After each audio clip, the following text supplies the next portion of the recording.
जय भोलेनाथ। भोलेनाथ की कृपा आप और आपके पूरे परिवार पर सदैव बनी रहे।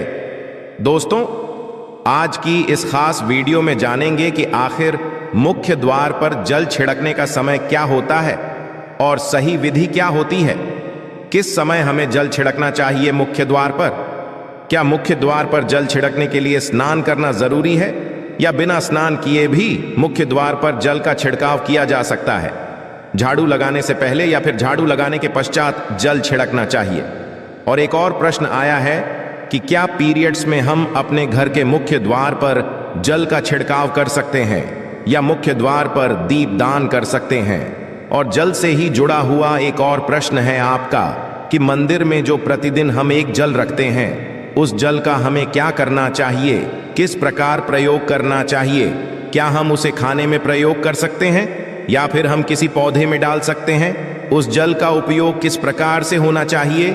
और मुख्य द्वार पर जल छिड़कने से संबंधित आपका अगला प्रश्न है कि कई ऐसे लोग हैं जो कि फ्लैट में रहते हैं, कुछ ऐसे लोग हैं जो कि किराए के मकान में रहते हैं, एक ही कमरे में रहते हैं, तो उन्हें अपने घर पर मुख्य द्वार पर दीपदान किस प्रकार से करना चाहिए, जल किस प्रकार छिड़कना चाहिए, मतलब वो किस जगह को मुख्य द्वार मानकर वहां पर मुख्य द्वार से जुड़े हुए उपाय करें। तो आज की वीडियो पूरी तरह से आपके प्रश्नों पर ही आधारित है, इसलिए बहुत महत्वपूर्ण है, पूरा जरूर देखिए। और यदि आपको आज की वीडियो अच्छी लगे तो इसे लाइक भी जरूर कीजिए, क्योंकि आपके लाइक, आपके कमेंट्स ही मेरे लिए एकमात्र जरिया हैं जिनसे मुझे पता चलता है कि आपको यह वीडियो अच्छी लगती है और आपके लिए वीडियो उपयोगी है।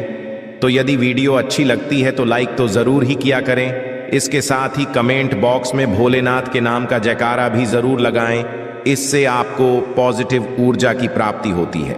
और यदि आपका कोई भी सुझाव हो, कोई भी प्रश्न हो या फिर कोई भी विशेष वीडियो देखना चाहते हैं तो उसके लिए भी कमेंट बॉक्स में जरूर लिखें। चैनल पर पहली बार आए हैं, यदि अभी तक आपने चैनल को सब्सक्राइब नहीं किया है तो आज के वीडियो यदि आपको अच्छी लगे तो चैनल को सब्सक्राइब जरूर करें और बेल बटन को भी प्रेस कर लीजिए।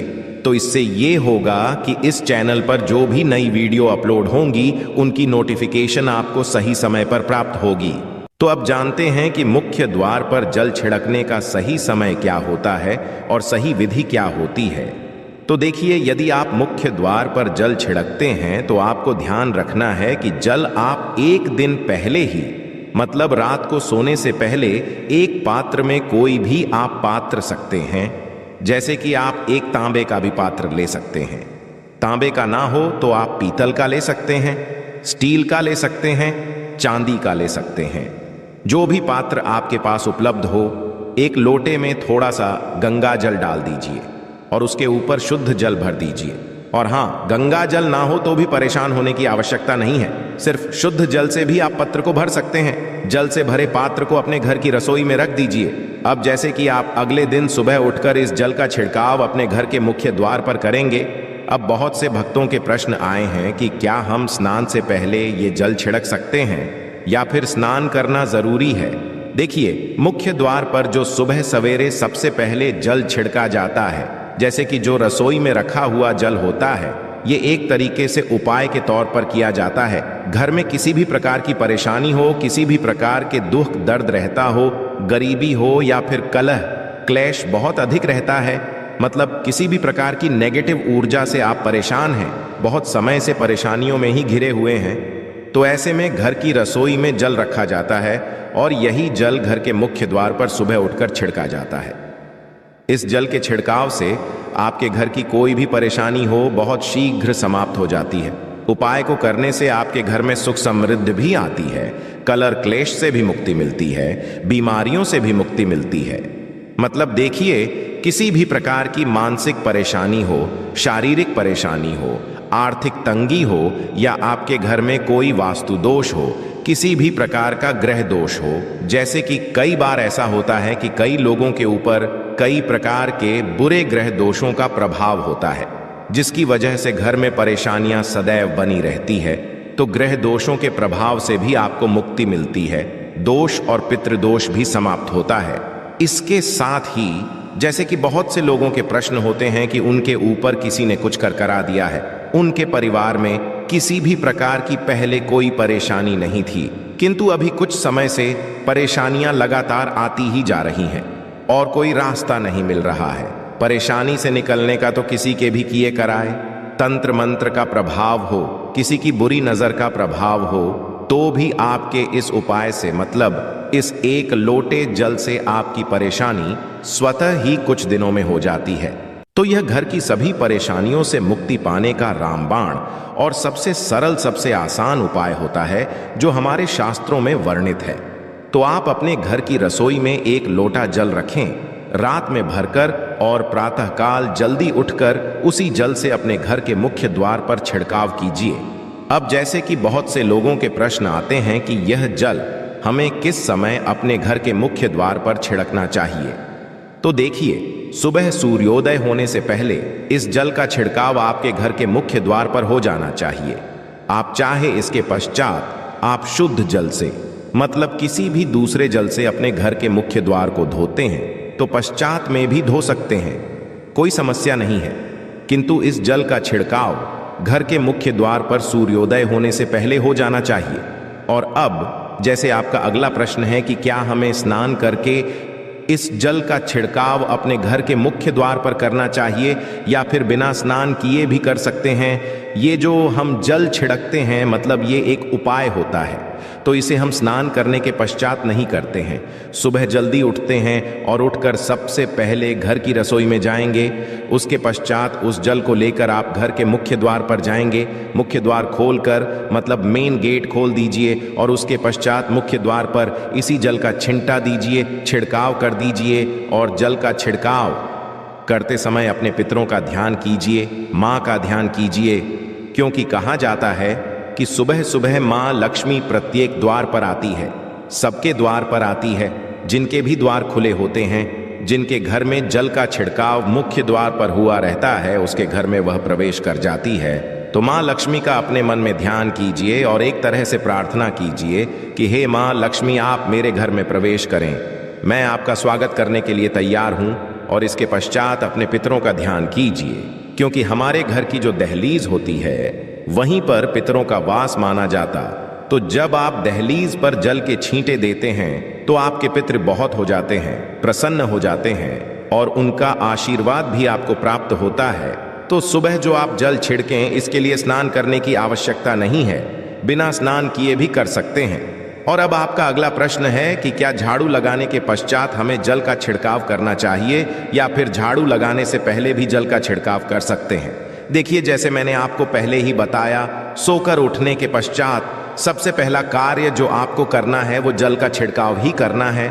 उसके पश्चात आप झाड़ू लगा सकते हैं, किंतु एक चीज का ध्यान रखिए, जब हम सोकर उठते हैं तो सबसे पहले बिस्तर पर बैठे हुए ही अपने दोनों हथेलियों को जोड़कर और दोनों हथेलियों को सामने से जोड़कर पूरी हथेली को देखा जाता है, उसमें माँ लक्ष्मी का ध्यान किया जाता है। उसके साथ ही पंच देवताओं का ध्यान किया जाता है।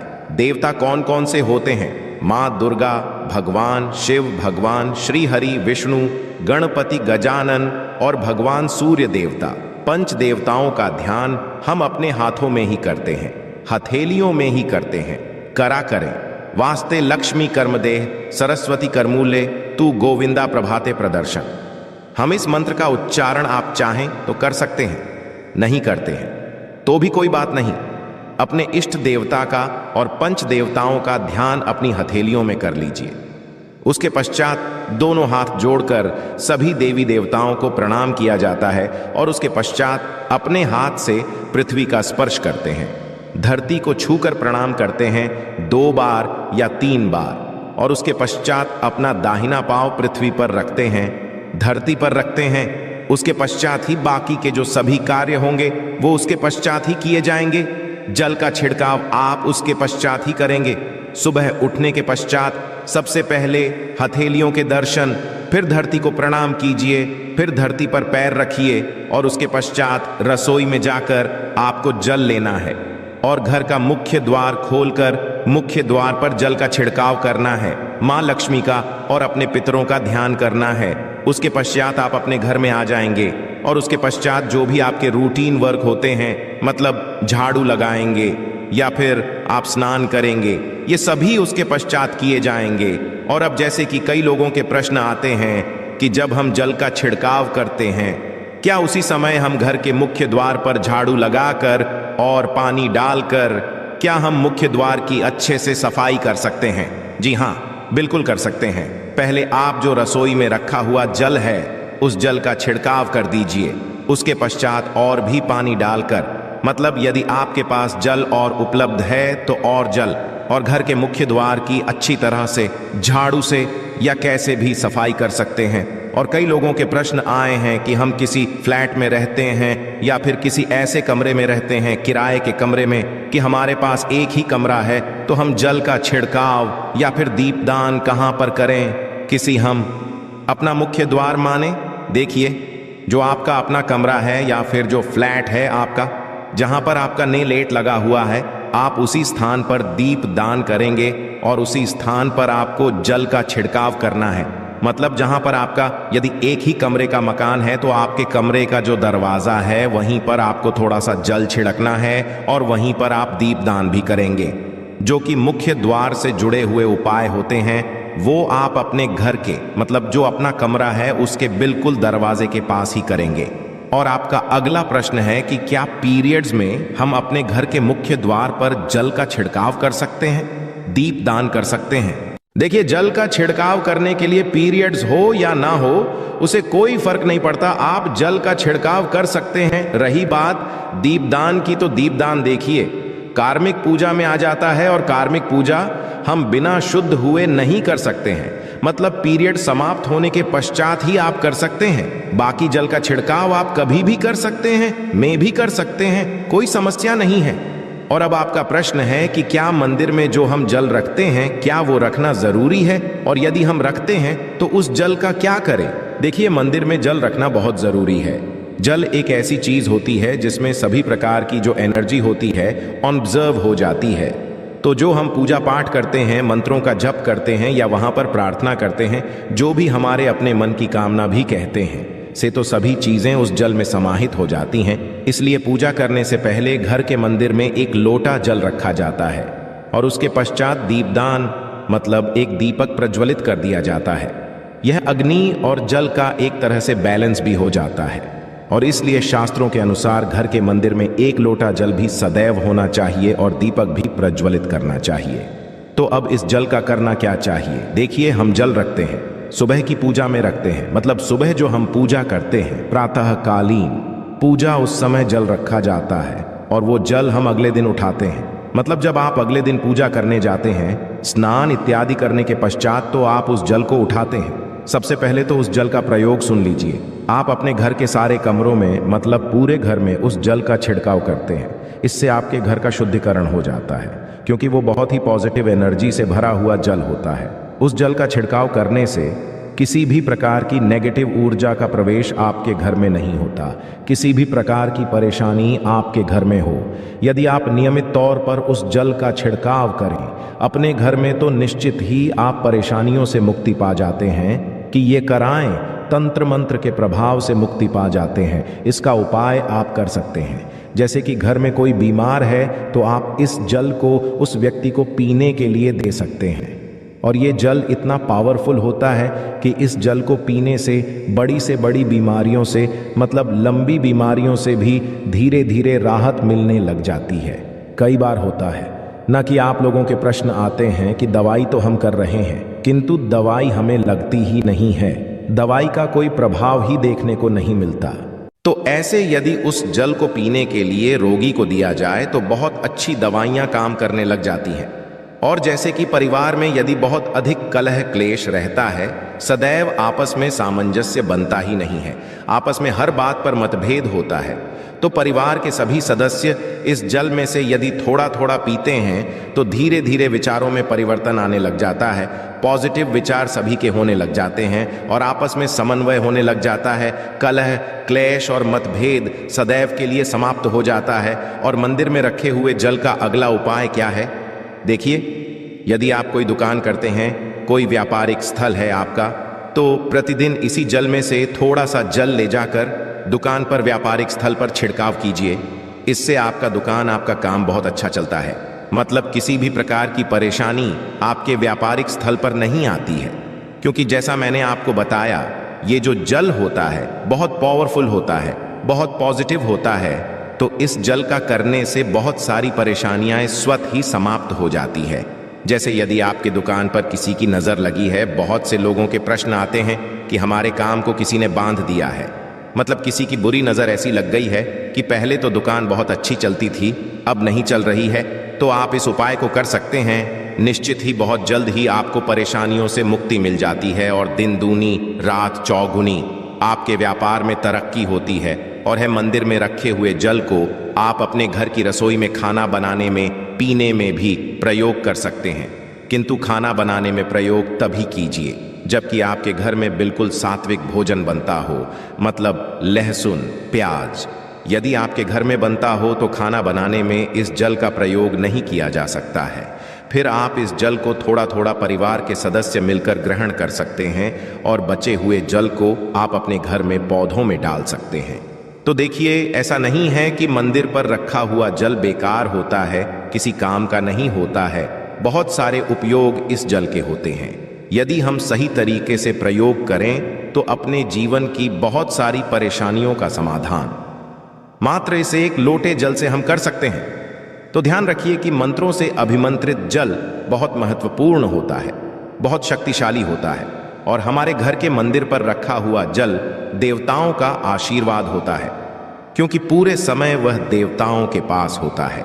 देवता वहां पर रहते हैं, तो उस जल में हर प्रकार की शक्ति समाहित होती है, जो कि पॉजिटिव शक्तियां होती हैं। और इस जल का प्रयोग यदि हम सही तरीके से करते हैं, मतलब उसको पीने में करते हैं, खाना बनाने में करते हैं, घर में जल का छिड़काव करने में करते हैं, तो इससे हमारी समस्याओं का समाधान होता है। और यदि कोई भी कार्य नियमित तौर पर, मतलब प्रतिदिन किया जाता है, तो उसका हमें लाभ प्राप्त होता है। कभी कभी तो निश्चित ही आपको उतना लाभ दिखाई नहीं देगा, किंतु यदि आप नियम बना लेंगे कि हर रोज उसी जल से घर में छिड़काव करना है, घर में प्रत्येक व्यक्ति को थोड़ा थोड़ा पीने के लिए देना है, बचे हुए जल को पौधों में डाल दीजिए, दुकान पर छिड़क दीजिए, अपने घर के व्यापारिक स्थल पर छिड़काव कीजिए, बच्चों की बुक सेल्स में, अपने घर की तिजोरी में, हर जगह इस जल का छिड़काव कीजिए और नियमित तौर पर कीजिए। चमत्कार आपको निश्चित ही देखने को मिलेगा। इसी प्रकार से जो रसोई में रखा हुआ जल होता है, उसका छिड़काव अपने घर के मुख्य द्वार पर कीजिए, तो इसका भी आपको लाभ बहुत ही शीघ्र दिखाई देगा। किंतु इसे अपने रूटीन में शामिल करना होगा, प्रतिदिन नियम से यह कार्य करना होगा, तभी आपको लाभ देखने को मिलेंगे। और हाँ, कई लोगों के प्रश्न आते हैं कि मंदिर पर जो रखा हुआ जल होता है, तो जब हम अगले दिन उठाते हैं तो उसमें कई बार कुछ चीजें पड़ जाती हैं, ही कीड़े मकोड़े पड़ जाते हैं, क्योंकि खुला होता है। तो क्या हम उसे ढक सकते हैं? जी हाँ, बिल्कुल ढक सकते हैं। जब आप पूजा करते हैं सुबह के समय, तो जब तक पूजा कर रहे हैं, जब तक मंत्रोच्चारण कर रहे हैं, तब तक जल खुला रखिए। और उसके पश्चात जैसे कि आप पूजा पर से उठते हैं, तो उससे पहले जल को किसी भी प्लेट से या कटोरी से ढक दीजिए। फिर जब आप अगले दिन उस जल को उठाएंगे, तो बिल्कुल शुद्ध और साफ सुथरा जल आपको मिलेगा। और उस जल का प्रयोग आप अपने किसी भी कार्य में कर सकते हैं।